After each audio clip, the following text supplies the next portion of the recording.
Bien-aimé de Dieu, loué soit Jésus-Christ. Demande un cœur qui sache aimer.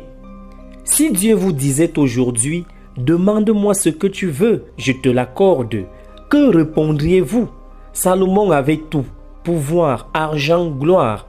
Il n'a demandé ni longue vie, ni fortune, ni mort de ses ennemis.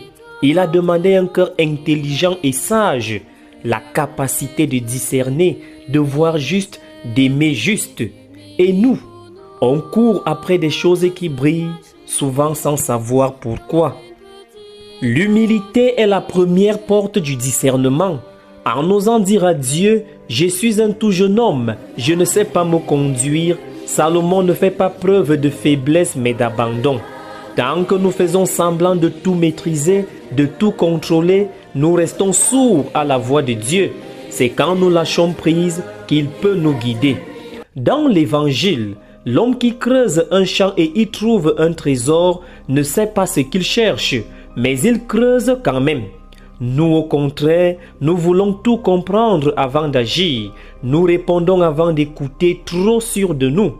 La première sagesse est donc de lui dire « Seigneur, je suis perdu, éclaire-moi » car le discernement n'est pas d'abord un effort humain, mais un don de l'Esprit Saint qui seul nous apprend à voir comme Dieu voit.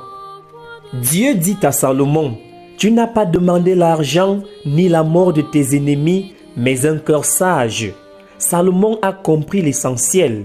Avant d'avoir plus de jours, il veut savoir comment vivre ce qu'il a déjà. Jésus illustre cette même logique avec le négociant qui trouve la perle fine et vend tout pour l'acquérir, parce qu'il a compris que cette perle, Dieu, vaut plus que tout le reste.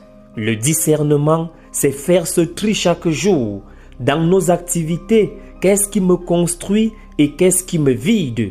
Sur les réseaux sociaux, qu'est-ce qui nourrit et qu'est-ce qui endort? Dans nos relations, cette amitié ou cet amour me tire-t-il vers le haut ou vers le bas? Le monde nous propose 1000 choses qui brillent, mais Dieu nous offre une seule chose qui dure, son amour. À nous de choisir chaque jour ce que nous gardons et ce que nous laissons. Dieu promet à Salomon un cœur sage, mais cette sagesse ne se vit pas seule. Un ami vrai qui dit la vérité, une communauté qui soutient, l'église qui rappelle l'évangile, autant de visages par lesquels l'Esprit nous parle. Pourtant, c'est dans l'Eucharistie que notre regard s'affine le plus, car Jésus ne nous donne pas une sagesse en théorie, mais sa propre vie à manger. Et c'est en recevant son corps que nous apprenons à voir nos frères comme lui les voit. Dès lors, même nos erreurs, nos doutes et nos fragilités ne sont plus des obstacles. Saint Paul le promet, tout concourt au bien de ceux qui aiment Dieu, et l'Esprit sait transformer ses faiblesses en chemin vers lui. Salomon a reçu bien plus qu'il n'avait demandé. Dieu ne donne jamais à moitié. Et il nous dit demande, pas ce qui brille, pas ce qui fait du bruit, pas ce qui passe. Demande un cœur qui sache aimer juste. Dieu ne t'a pas attendu parfait. Il t'a pris comme tu es. Il t'aime comme tu es. Et il veut t'apprendre à discerner pour que ta vie devienne ce qu'elle est vraiment, une perle fine à ses yeux. Alors aujourd'hui, qu'est-ce que tu demandes? Amen.